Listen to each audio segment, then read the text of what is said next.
Good evening. This is Griswold Community Talkback program. I'm Ed Berdick, the host of the program. We're on Monday nights from 5 to 6. Tonight I have a special guest, First Selectman Dana Bennett. She's a write-in candidate for the Republican race tomorrow morning from 6 a.m. to 8 p.m. We're going to focus on that race tonight with her, and she's going to explain why she's running for another term. Before I get and introduce you to Dana Bennett, our first selectman from the town of Griswold, I want to cover some administrative and public service announcements. I want to give my condolences to the Schmier family, the passing of William Schmier, a longtime resident. He was 91 years old, from Jewett City. And Bill Schmier. And so I want to acknowledge that and his passing. And I went to the wake, I guess, and quite a few other people did too.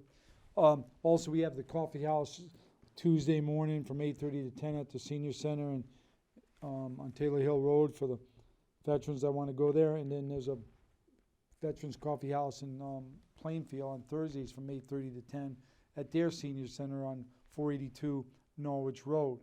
Also, Veterans Day, this Saturday, there'll be a ceremony at Veterans Park at 11 o'clock sharp. We've had it every year there, and this is a holiday. And just to give information, some places are going to take a holiday on Friday, believe it or not, Dana. Some of the banks are going to be closed, but they'll be open Saturday. But so you want to tune in and find out what's closed. Now I'm going to turn the focus over to Dana Bennett. Dana is our first selectman. She has been for the last 2 years. She was on a few weeks back. Tomorrow's the election, Dana, so you're the write-in candidate. From my understanding, I see you brought an aide here. Maybe we can reference it later for the TV audience. But explain why you're running tomorrow morning and why you hope to win and what you hope to accomplish if you get another 2-year term. Okay, thank you, Ed, for having me on.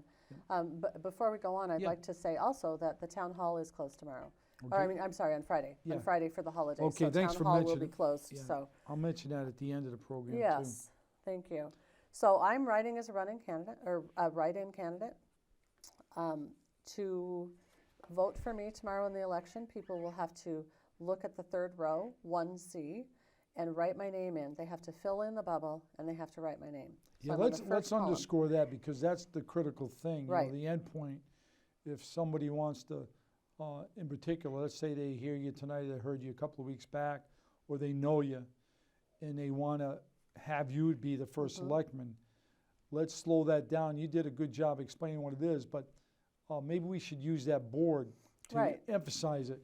Can you point out where they what they have to do? And I have this. I'll have some signs tomorrow at the polls. You see on the first column, well, the first column lists the parties. I am not listed in the party. I am not on here. So the second column where it says 1 first selectman, you vote for 1.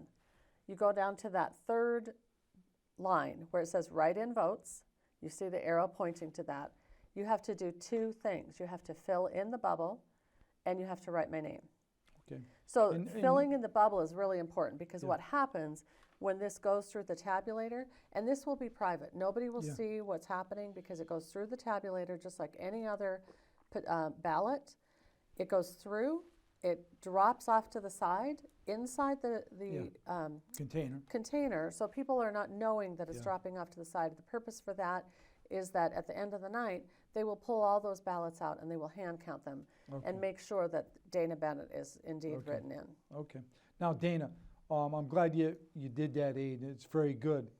What would you like to accomplish, if you get another 2-year term? I know you accomplished some other things. You were on a couple of weeks ago and we explained some of them. The funding was critical. And I know you put other things in place that kind of more like an executive has. When you come in, you want to have policies and procedures. But what is it, if you get in, if you're elected, what are you going to continue doing, or what are you going to pick up that you think is the viewers tonight would want to know, I think the most important thing for the town of Griswold is that economic development piece. We have not done that. We have been working on that for 20 years. I had a postcard that went out. I have some of Yeah, my it was a very nice, information that's I out. got that in the mail. Thank you. Yep. So really, we're turning 20 years of planning into progress. This water and sewer project has been on the table since the late 1990s. I think I explained this before, where Jewett City Department of Public Utilities and the Griswold Water Pollution Control Authority signed an agreement that we could move these services out of town. The wastewater treatment plant was built with development in mind. We went to referendum in 2019. We voted to put some money toward the water and the sewer, but it's never really caught the momentum that it's caught this last couple of years. We went out to bid. We have one bid for the for the sewer project, and we're kind of revamping the bid for the water. So you have one bid for the. We have one bid for the sewer portion of it. Can that be disclosed what it is, or is that? Not at this time. Okay, We probably I won't, just because wanna- we're kind of okay. working on some Yeah. things. Okay. The water tower is a little bit more complicated because it's a bigger project. It's running the water, and it's also putting up a water tower.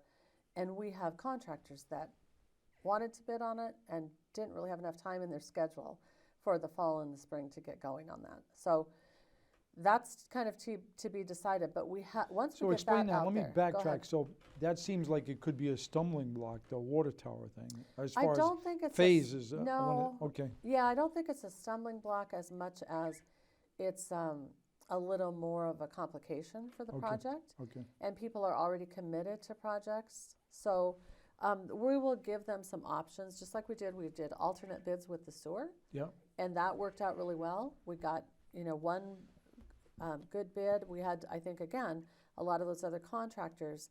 We've had contractors looking from Texas for some of this, but in reality, driving from Texas to do a project like that is really expensive for yeah, them. no, I understand, yeah. So It I seems think like we'll probably do some alternate bids. if I may, Go ahead. if I may just, on that last point, I can see why I lived in Texas for, a good year when I was in training in the Air Force. And I know why some of the expertise and the skill sets for water towers would be coming from Texas. Really? Because they have a lot of water towers in Texas because of the way they have to get water. They don't have, Right. Sure. they have, Texas, I think right now is the second most populated state. Uh-huh. Pretty soon it might even overtake California. But what I'm saying is towers are like ubiquitous down there, water towers, So Okay. I mean, I can see why you might get some bids from there. They have the expertise, Right, that's interesting. I Yeah. didn't get that part. Yeah. So once we get the water and sewer going, I think the most important thing is that Yeah. economic development piece. We have not had development because we don't have that water and sewer out there. I have researched, as I've said before in some of my discussions, we have lost our economic support in Griswold. We had the mills, we had the industry. We have not had that for years. The population of Griswold has nearly doubled in 50 years. So we have somewhat of a bedroom community. We've increased our population. We have more housing. We have more property that's being taxed, but that's not helping our residents. We don't have industry. We don't have a good economy in Griswold, and we need to get that going. Dana, can I just add why that's critical from my recent reading? I had you on a couple of weeks, but since then, I probably read this before, but I was reading some other stuff that substantiates why economic development is important for Griswold.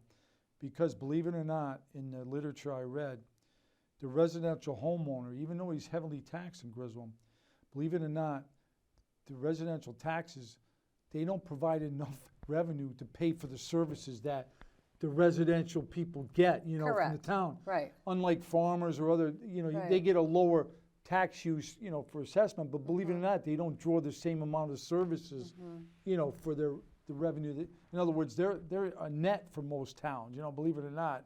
It's kind of like counterintuitive, but they don't drain, a lot of school children and other things, So you're right, we need that tax base, not just to lighten the load for the residential taxpayer, in my opinion, but so we can have extra monies to provide services and upkeep our infrastructure for the town. We just don't have the revenue to do Right. it Right. in my opinion, Right. in an adequate fashion. Absolutely. We don't fund it sufficiently. Other things go by the wayside to pay for the school, in the past, Right. Well, we have a large school. Yep. We serve a lot of students, and we have a great education system. You know, I've talked to other towns that don't have that kind of system. No, I'm not. We not do saying have it's not a that. bad system. It's an Right. expensive But it's system. expensive for Yeah, us. to run it the Absolutely. way it is. You know, I mean. Yeah. So we don't have money for roads. You know, and that's a critical thing that people are talking about. They don't want to keep driving on the roads as they are. Our roads are improved compared to what they were 20 years ago, but people are expecting a little bit higher quality road, and they want to have that out in front of their house, and I don't blame them. But we need the development. Yeah. So we lost a lot of businesses in Connecticut in 2020 due to COVID. We lost those businesses in New London also. But there are statistics and studies that are showing what businesses that we have in New London County. So we know what businesses might be attracted to Griswold that need warehousing, that need some kind of manufacturing, that want to provide commercial retail. Although retail is not as popular as all of us purchase things online so much more now because of our pandemic, and we're used to doing that. So I have some of those businesses in mind. I've researched that. I'm ready to do calling to these businesses and have them come and see what Griswold can offer them. Now, let's say, I think you touched on this before, but it's worth revisiting. Let's say, you know, tomorrow's the election. What should people know about your skill set that might not be replicated by some of the other candidates for first selectman? Or would they be, you know, to continue this economic development program that we have pretty much loaded, but we have some, it has to be overseen, you know. It has to be managed, you know, for lack of a better term. It's not my, I'm not a project manager. I don't have that in my history as a skill set. But for me, from just being a long-term resident in Griswold, if we have deficiencies in our planning department or absentees there, someone's got to be able to step in and say, hey, we got to fix that, or else we're going to jeopardize progress on this important economic development piece for the town of Griswold. What say you to that query that I put to you? I know you touched on your skill set before. It sounded interesting, but it seems like it's going to be, if you're around, you'll be leveraging that skill set to bring this thing to fruition. Absolutely. I have 20 years of managing organizations. I have done that as my career. It's not been in municipalities. It's been in a nonprofit government agency that is funded by government. But I have 20 years of managerial experience. I've done negotiations. I've done presentations.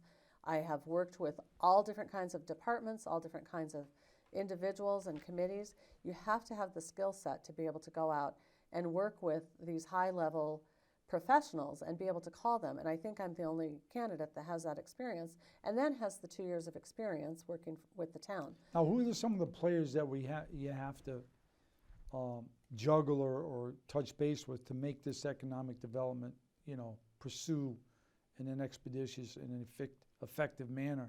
Because I'm not going to be satisfied till I start seeing something physically happening, right, you know? Absolutely.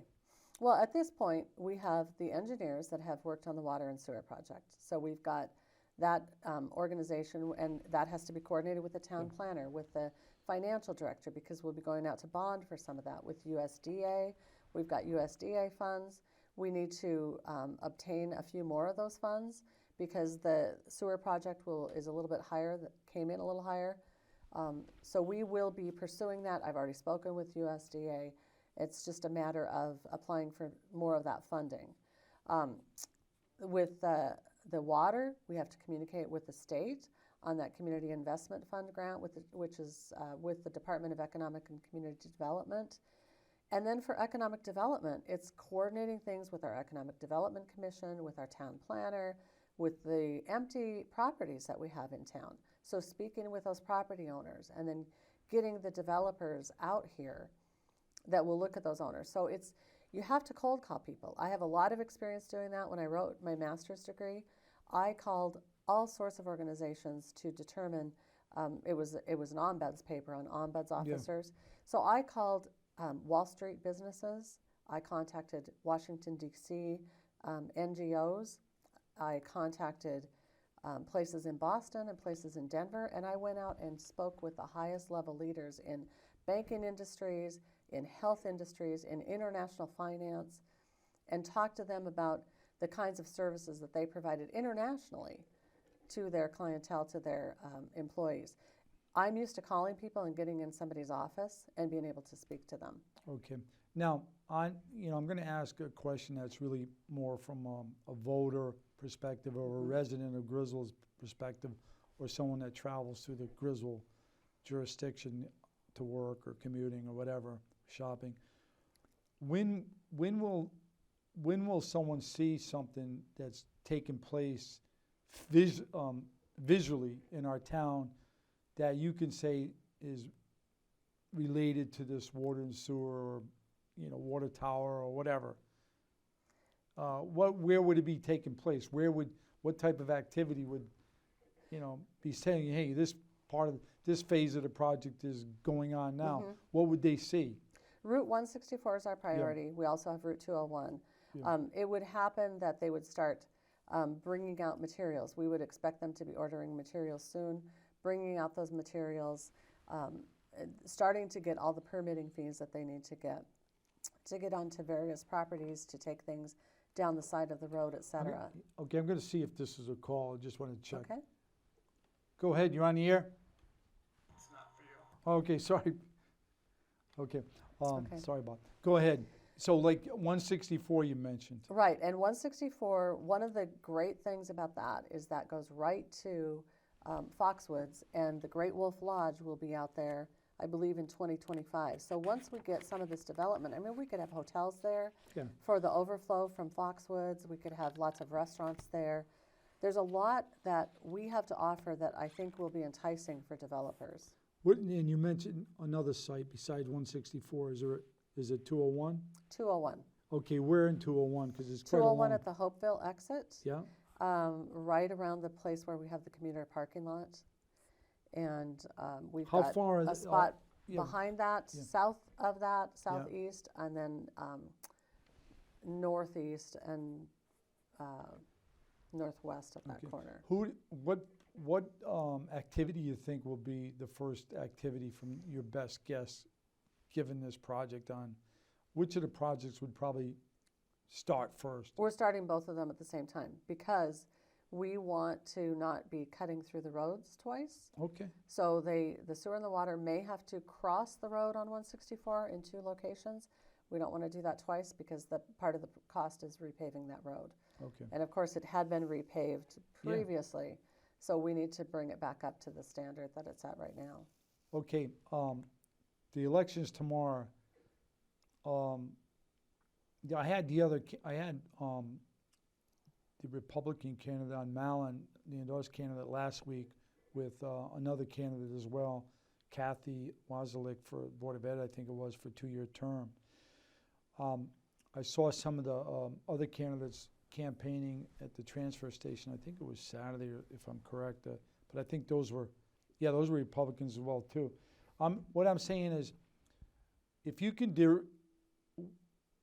differentiate the candidates for first selectman from your perspective, what do you think that you have that's the voters should be aware of that they don't have, or if there's anything, or I'd like you to focus on that. So if they're trying to decide whether to vote for the Democratic candidate, the endorsed Republican candidate, or the write-in candidate, Dana Bennett, who's in the studio tonight, is there anything that you would like to emphasize or that they should take into consideration? Well, besides you're the incumbent, right.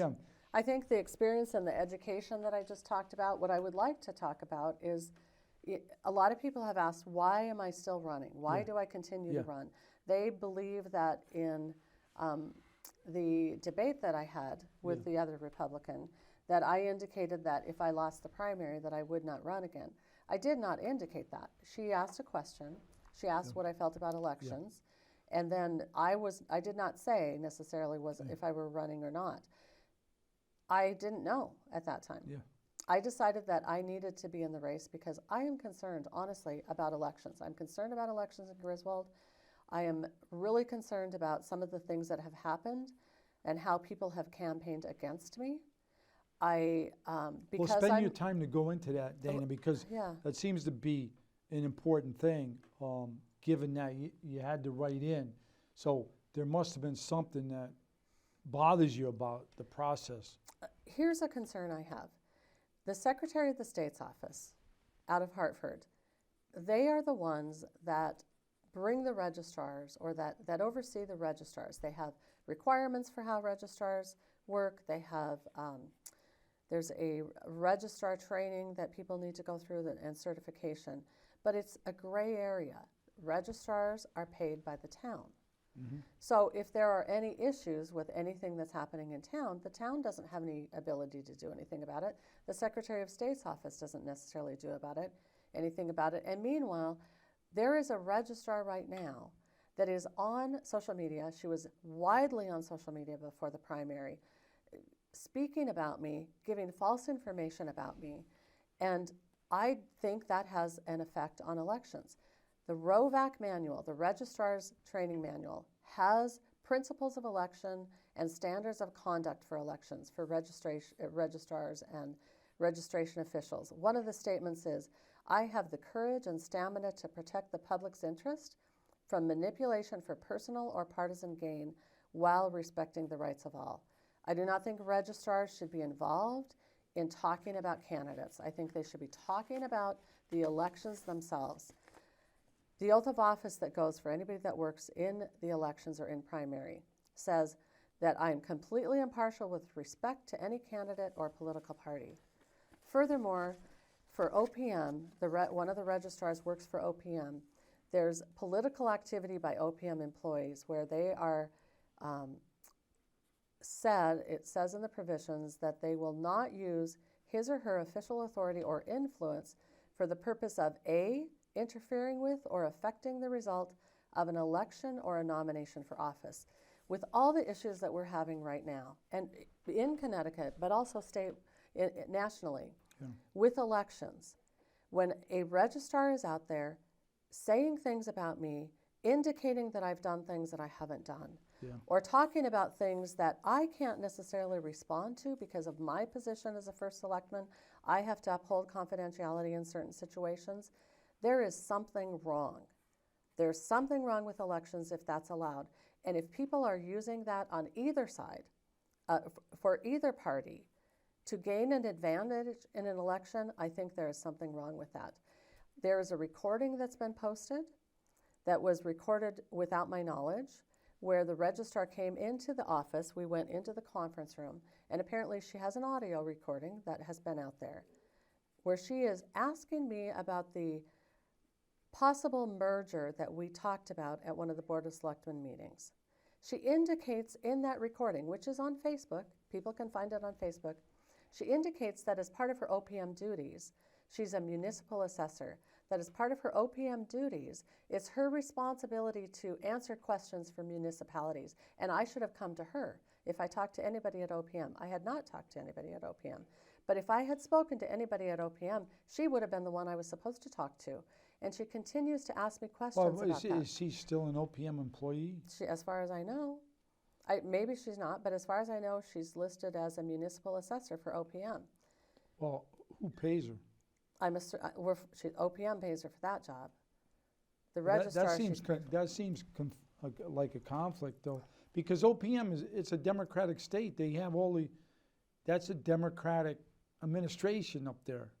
It's not a Republican. The governor's office, you know what I mean? OPM is pretty politicized, you know? It's almost like DAS, you know? It's like there's a lot of political operatives in there, you know? I mean, I'm not saying all of them, but, you know, I think it's an issue that you spotted. I mean, it seems to me, you know, I never had a registrar, and I've been here a long time, you know, being that involved, like you say, in past elections in the town of Griswold. I don't think it's their role. I mean, that's what I'm saying. It seems to me there might be in other words, she might be tasked to do that, you know, is what I'm saying. It seems like she's the agent, you know. To me, it seems like, and it's political agent. I mean, I'm not saying it's all assessor duties, you know what I mean, is what I'm saying. But I'll leave that for another issue, because I'm not read in on, I know who you're talking about, I've seen her, you know, I mean, I'd be concerned if she legally could have recorded me without my knowledge. That's one thing. But then to also indicate that she is acting on behalf of OPM and I should have spoken with her, that's a concern to me. And she's using this audio to make it sound like I don't have good communication with people.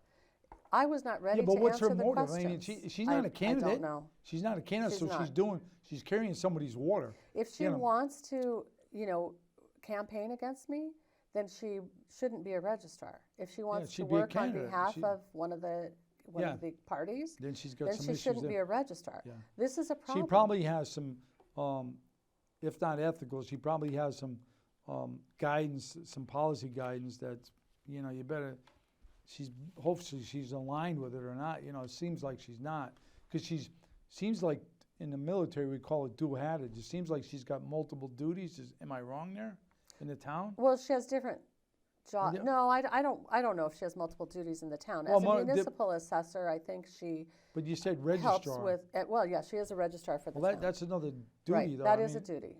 Sure. So she's got at least two. Okay, is there anything else besides that that troubles you, that motivated you to do that yes, writing? There's a concern because it not only is this person working for the Democratic Party, because she's a Democratic registrar. I understand She that. also has been affiliated with the Republican that was endorsed. I guess endorsed is, if that's the way you want to vote, I respect what voters decide to do. But she is working with the Republican candidate. They sent her an email asking her to be at the primary. She was out at the primary election standing with a Republican candidate that was my opponent. I think that's a problem. Our members of that campaign have come to the Board of Selectmen meeting and spoken up and said they support her. She gave them some documents they needed for the Republicans, and they would like us to pay her. One of the reasons that we're having some issues is the Board of Selectmen did change a payment policy. There are reasons we changed a payment policy. We investigated that payment policy ahead of time. There are registrars all over the state.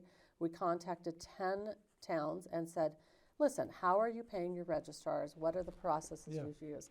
A lot of these places had the registrars using time cards. That's the policy we switched to. That was the policy that was approved by the Board of Selectmen. And the other registrar is filling out time cards and getting paid. Okay. This registrar is upset about the policy and so has been talking about that and wants the policy reversed, which, if an administration wants to do that, that's up to them. But the policy is working for the other registrar. Okay. I guess, can I speak to some of the other sure. things Go that have ahead. gone up? Definitely. That's, One of the other things that's gone up, there's somebody, she posted something about the logo, that I was using the town logo for personal business, that I was using town resources for personal business. This had to do with recording meetings and streaming meetings. I actually was using my resources because we have the ability to stream meetings. Nobody has stepped up to do it. I've offered that to different various committees and I haven't had anybody else step up. So I have been utilizing my resources to stream the meetings. We have a camera that belongs to the town. We have a computer that belongs to the town. I don't know if that streaming will continue. We don't have Zoom. Yeah. I have a Zoom account. So I use my Zoom account to get the meeting started. The way this works is you have to put it on Zoom, and then as you start recording on this OWL camera, you transfer it to YouTube. So you can stream it to YouTube. Yeah. So, she's spreading the rumor that I am now using town resources. I am not using town resources for my meeting because I accidentally one night when we were doing the bridge meeting, they're taking down the bridge in 2026, not for a while, on 395 by Bishop Road. And that I was using my resources to stream a meeting because I picked up the wrong meeting, which was a campaign meeting of mine. Yeah. But you could clearly see in the meeting once I started it were all the engineers from the bridge. So it was on there for 24 seconds. Again, I'm not using town resources for my campaign. Okay. Okay, as far as the election tomorrow, why don't we cover that for the people that are listening or unaware? Where do people go to vote tomorrow, Dana? At the high school, And what's the voting hours tomorrow? the voting hours are from 6 a.m. to 8 p.m. Okay, now that's important because if I'm correct, we kind of been moving back and forth where they vote in town the last couple of Right. cycles. So, I mean, the last time I had to go to the town hall, I think, for some voting. But I think I can't even remember what it was for now, to be honest with you. I think it was a primary, actually. Well, didn't we have the primary? Right, Yeah. the primary Yeah. was at town hall. So why is it at the high school sometimes, and why is it at the town hall? Explain that. I mean, why? Sure, Usually you don't want to have consistency because it causes Right. confusion. it does cause, I know I used to that. be in Yeah, politics, and right. people, you know, I've seen people go down to the Patchwork Town Hall to vote, and there's Right. nothing going on, you know. But what I'm saying is that going to continue back and forth, or is it going to be at the high school for on and on, or whatever? I think the registrars are going to talk about it. We have an ordinance that is a special act Okay. that actually divides the voting districts Yeah. into District 1 and District Yeah, 2. yeah. District 1 is Patchogue, Yep. and I'm sorry, District 1 District- is the borough, Yep. and it goes from Jewett City out to 395. So if you go out to the exit Yeah. that's out by the school, and then you go out to the Hopeville exit, all of those houses are in District 1. Anybody else on the other side of 395? No, Or in and you're District 2. right, Dana. I'm glad you brought that up. But traditionally, that's how it was. There was two districts. District 1 voted, and Right. at the town hall usually, you know, in the borough. Correct. You know, and then District 2 was traditionally at Patchogue Town Hall, you know. But Correct, right. But, so I guess what I'm trying to figure out is, it seems everything's consolidated now. Well, the reason that happened was kind of twofold. We had issues with voting out at Patchogue one year because we had a terribly rainy, stormy night. Yeah. And we had, I'm sorry, I've got something going on in my eye here. So we had a terribly rainy, stormy night, and we had issues with people turning and people almost getting Yeah, hit yeah, no, yeah. on that corner because it was It dark is and yeah, it was raining. It's dark. It's just dark Right. down there, you know. So then when COVID happened, because of trying to vote in separate locations and giving everybody space, they moved it over to the school. And that was ideal. You know, they had two separate places. They had one district in the cafeteria, one district in the gym, and it worked very well. You didn't have to worry about the parking. So we've never really gotten back to voting at the two other areas, the town hall and Patchogue. Reason being that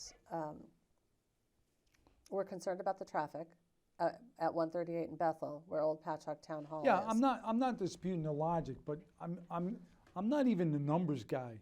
But it seems like if you have it in one place, you don't need all those other people that you normally do to man two. Right. So why not, you know, use the economies of scale? If you're going to do that and it's fine, you should be able to crunch some of the numbers out of there, you know. And the It's- difficulties about doing it at the school all the time is the school is open. No, Now, they're not open for election day. Yeah. I think it would be ideal to have it at the school most of the time, to have referenda, to Yeah, have all I'm of not, that I'm there. not even all I'm saying is, if you're gonna eliminate the physical two precinct voting things, Mm-hmm. it's like, you know, why have two garages if you have one car, you know, two Oh, yeah, I mean, right. that's all I'm saying. I'm not trying to be an astute, you know, observer. I'm just trying to state the obvious, Mm-hmm. like, if we have everybody voting in the same place, maybe we should align our special ordinance to reflect that, or keep the flexibility because it might be needed. But let's, you know, when I went to vote at the high school one time, there was like 20 workers there. 20 workers. Mm-hmm. You know what I mean? You know, I'm counting everybody from the door, you know, into the whole thing. And it was probably because both precincts were there. You know, both precincts Right. and all their workers and all the Right. watches. And yeah, I'm not saying those aren't allowed. I'm just saying if we had one place, one precinct, or, you know, not to conflate the things, but basically you could probably eliminate some of those positions for that day. Would it be a great cost savings? No. But, Right. you know, to me, it's, I don't know. I'm not against two precincts. I'm just saying, you know, if we're all going to the same place, Mm-hmm. you know. And we might not need 2 precincts because we always have the representative covering both of our precincts in the area. Roger. I think with some of the towns are split. The state Yeah. representative is split, Yeah. and maybe the state senators are I'm split. not even, all I know, because my experience years ago, is if you have a precinct, a certain voting, every precinct has to have a moderator. Yes. You know, there's certain things you have to Yeah. have, you know? But if you don't have 2 precincts, you don't need that additional, you know, you don't need that moderator, you don't Right. need this, that, you don't, sometimes you don't even need the security, or sometimes they want to have, some places want to have a security person there or something. But that was just an observation. I'm glad you clarified it up, but my takeaway is it still could move from cycle to cycle. It could be at the town hall again, could be at the school again, and you'd have to stay tuned. So why don't we just be clear tonight, tomorrow's voting is at the high school only. Tomorrow's is It's at not the at high the town school hall. only. If you go to the Correct. town hall, you're gonna have a locked door, is Right. that correct? Absolutely. Go to the high school, and they will tell you where to go. Because I can tell you what's gonna happen tomorrow. There's gonna be a few people trying to get into the town hall You're to right. vote, and there's gonna be a few people going over to the old Patchogue Town Hall, Yep. and they're gonna be directed to the high school. And I'm not saying that's gonna happen, that's friction, whatever, but that's still gonna happen, is what I'm saying. Sure. You know, and I'm afraid we lose a few people voting. You know, that's my concern, because Yeah. you know, you probably lose a handful. I think the because of that. registrars usually put signs on the door that Yeah. direct people to the right place. No. So they may show up at No. Patchogue, and there'll be No, some. they've they'll been tell good them at to go that. They've been somewhere good else. at that. I'm just Yeah. saying, I personally have seen, you know, some people say, well, you know, I don't want to go down there. But, okay, we covered that. I want to get back to, you know, the next 2 years. Okay. What's going to happen in the next 2 years? Whether you get reelected or the other people get in. You get a new selectman. What do you think is going to happen for the town of Griswold? Well, I hope that we make some progress toward an economic development. I think we have to. I think it's going to be twofold. We have to work on bringing in new businesses, but also working with the businesses that we have. We've had businesses that have had to fold up and leave. And I think that we need to look at what do we have available for them. What do they have available for rentals? You know, how can we help them? I know the borough has already helped some of those small businesses with some of their ARPA funds.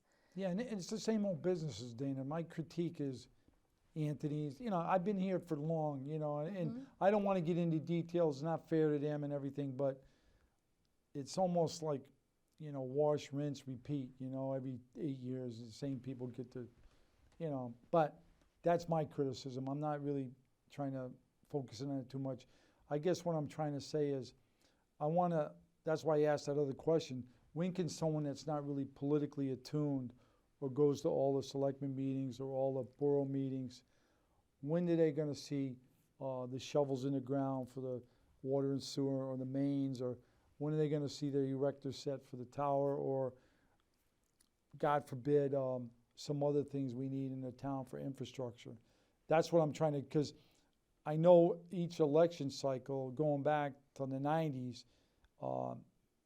maybe, yeah, they didn't do it so much for municipal elections, but for the congressional seats, they would roll Courtney in or Gadenson in and stand by the old plastic wiring cable and say, yeah, we're going to do something, you know, to get, you know what I mean? But, so you think we could see something within the next 2 years? Oh, absolutely, yes. Okay. Yeah, the water and sewer for sure.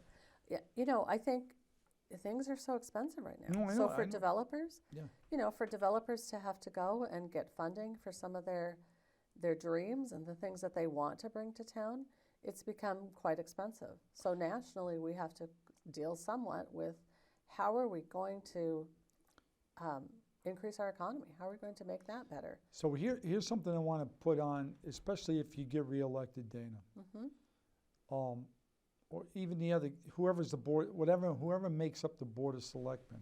My understanding is we have to have minority representation on the board, Yes. you know, in our town anyway. But, so I'm speaking to both parties with this question. You're a Republican. And for disclosure, I'm a registered Republican in the town too. What I would like to see, and I really dinged maybe more, I think, the previous selectman than you, but it's been on the agenda multiple times for the past 10 years. how come when we get off the exits in Griswold, there's no sign, even on Route 12 even, or 138, that says, welcome to the town of Griswold? You know, other towns that are similar to our DNA, you know, not much different to us. They might have some pluses or minuses we don't have, but they have some of them have some pretty nice signs saying, hey. Right. And some of them really don't even have the tax base we have, but they seem to have sprinkled out and allocated some funds for some nice signage that say, welcome. There's no We have 5 of uniqueness. those signs to go in. I The know, sign that you've they've seen- been talking about that for 6 years. Well, we 6 years. we have them in our possession. I know we you- have the one up at Buttonwoods already that people have been able to see. We have 5 more of those. So we have one that's going by boundaries. We have some property that is by that When is that boundaries. going to happen? I don't Okay, know okay, about no, that. okay. Todd is looking up the information on where the location could be, because some of the parcel that we have there Yeah, is for a sewer yeah, okay. Yeah, well, station, a yeah, pump yeah, station. Yeah, okay. So we have to make sure, where's that pump station going and where can the sign go for that? Well, We have that's another good one- news that you have 5 of them, you know, I mean. Right, and we have the locations for them. We just need to figure out where they're going. We have the legs, we have the collapsible legs for them, so Todd is working on that. Do I Okay, have a okay. deadline? I No, don't have a deadline well, for you. then okay, but you disclose something to me, because, you know, I don't know how long that you've been in, the town's been in custody of those signs, but they don't exist if no one sees them. You know? Right. I mean, you know. They need to get out. Yeah, okay, and, well, I'm glad, to me, that's breaking news. It's almost, I hate to say it, but politically, it almost would be wise for an incumbent to have those signs manifest of why they were still before the election, you know what I mean? I'm just, Sure, you know what I mean? I'm just Sure. giving you my take, Yeah, you know? I agree. Because usually, some of those signs, they don't have to, and most of them in the small towns don't, but some of your bigger populated municipalities, let's put it that way, to use under that sign, they always put the incumbent of this chief executive, mayor, Yeah. whatever. You'll see some of those, you know, not all, but Right. some of them saying, you know, mayor, Sure. whatever, you know. But what I would like to see, maybe not for the signage, but somewhere, and not just Facebook, but I would like to see some regional or some national advertising, or the college word is marketing, of, hey, here, come to our Yes, place. I You know, agree. whether even if it's an expensive ad in the Wall Right. Street Journal once a quarter or something, hey, just boom, here's a town. Logistically, it's the center of New England. You can do a lot of things from this point in New England off of 395. It's not far from Worcester, Providence, New Haven, Hartford, you know, whatever. It's right here, smack. It's really the logistical center for New England, you know? So, but what I'm saying is, that's progress. I mean, for me, I know it's a pet peeve of mine, like, where is the signage for our town, you know? Right, yeah, they're beautiful Volleytown has a signs. sign. You know, they're beautiful. They were designed, I think, by Tom Giard in Yeah. Economic Development, Well, so we need to get them up. Yeah, that'd be nice, you know? Right, Okay, the other thing I want to say is, besides economic development, let's say, what else can residents of Griswold look forward to 2 years from now, or in the next term of You a know, first selectman? one of the things that I think that we need to focus on along with economic development is the tourism piece, because I've talked about this Interesting, before. yeah. One of the things that you find on the weekends is we have tourists all over town. They come and they eat at Dean's Corner Diner, they come and eat at Charlene's, they go to the flea market, I'm sure they're going to the golf course and at Thule's. So Oh, you're right think about with that. I mean, everything, yeah. we need to capture those tourists, because if we're bringing development to town and we have some more commercial and retail, we want them to eat in our restaurants and shop in our stores. So that is, I think, a combination task that needs to go along with economic development. Okay, interesting. And I think I brought this up to one of the other candidates in the last program. Is there I wanted to commend you for, you know, you're also a member on the ordinance committee, and some of the committees, they're blessed, you know, probably rightly so, they have a paid position to do their recording of their minutes and Right. organize their agendas and whatever else they do, that facilitates the volunteers that work on those committees, for whether it's planning and zoning or whatever, or public finance or the Board of Finance or whatever, Board of Education. But there's some committees that don't really have that institutionalized support. So I want to commend you for that line item to get that recording secretary for the ordinance committee. But is there any other funding allocation that you would seek as first selectman next term that it's not in the budget either as a line item or something for marketing the town? Or, you know, I think that's something that the town should, if not, you know, put it in, consider whether they should put it in, given, hey, we're spending a lot of money on economic development. Should we consider as a Board of Selectmen that we maybe focus on marketing the town or marketing the potential given what we're investing? I do think that one of the things we need to look back at is that Main Street, Jewett City streetscape, that we have a plan, Yeah. a document that I That think we paid happened for, with you know? Kevin Skolchek when he Yeah, was in yeah. here. And at that point, they got the lights on the downtown streets with the posts for the banners. Yeah. We have the flower boxes, Yeah. some of the benches. Yep. But we've never really gotten to the phase where we need to look at some of the facades on the buildings. You know, what can we do to help beautify that? You know, one of the things I've been slammed for is that I didn't get the STEEP grant this last year. There's a STEEP grant that comes for $500,000 Yep. that we did not obtain because we don't use STEEP. Yep. So that's been going out, and I've been criticized for that. We don't use that grant because it's only $500,000 a year. We use what is called the Urban Act grant, Yep. and you have to choose one or the other. And once you choose and go back and use STEEP, you are committed to that for, I yeah. think, 4 years Okay, 4 before you years. can come back to the Urban Act grant. Okay. The Urban Act is really, it's going to provide more to the town. So we need to look at how can we utilize that grant to maybe do some of these things, maybe to market, like you say, to do some advertising, to spruce up the town.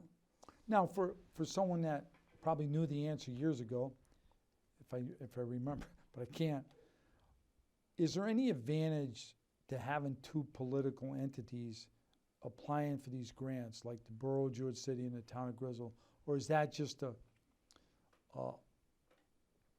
an anachronistic division that doesn't really benefit us, the entities, when they apply for funding? You know, I think that you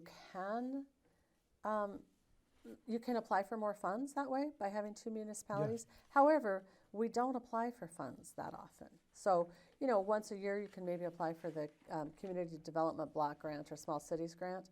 But with the way we're doing projects now, we don't even do it that often. So I don't think it hinders us grant-wise.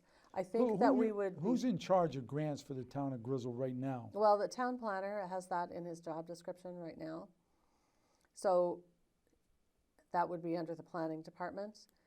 I don't know if that is the way you'd want to keep it, you know, or he can What about write for the grants with borough? some of To that. your understanding, is there someone in the borough within their organizational I structure? wouldn't know the answer to that. Okay. So as far as grants go, yes, we could apply for more grants, but do we really in fact do that? And would we be better together if we were joining together on grants that we could apply for that would reach the goals for both the borough and the community and the town? Okay. Now, we got 5 minutes left in the program, so I want to give you some minutes at the end to kind of make your pitch and probably focus on the write-in Sure. in whatever you want to do. But one of the things that I sensed in the last month from interviewing different people, including yourself, in personal observation, is there seems to be, this is just Ed Berdick speaking, I'm not, you know, touting someone else's findings or anything like that, but there seems to be some tension. The Board of Ed or Education, whatever you want to, there seems to be like, they almost have like a veto on certain things, or else they give you the impression, or you draw the inference like, hey, it doesn't align with, this is interfering, this is an intrusion to our way of business or our goals and aspirations. And what I'm saying is, years ago, some taxpayers and residents, they're the ones that petitioned to bifurcate the budget, which is a good thing. Because before that, Dana, in my experience, the town was really, we were like getting like the intravenous fundings, you know what I mean? It wasn't, it was, oh, we passed the budget, look at all, no, it was going to the school, it was 92%. Right. But, so I want to point that out to you. Am I wrong there? Is there any, from your perspective, you were the selectman for 2 years, seem like there's a, did you sense what I articulated or not from your position? I don't think bifurcating the budget helped. I think that we still have an issue with where money is going. We've got 75% of the money going to the schools, and the other 25% goes to the town. Is that sufficient? It is not sufficient. Out of the 36 towns in New London County, Griswold has the lowest operating budget of any town. Yeah, I designed a presentation when I went to the Board of Finance. For the first time, a first selectman actually took a PowerPoint presentation. It was a formal presentation. It included a lot of information about how we are the lowest operating budget in 36 towns, and how what people want in the community, what their preferences are for what we do with their tax dollars. I did a poll on Facebook, unscientific, but got some information.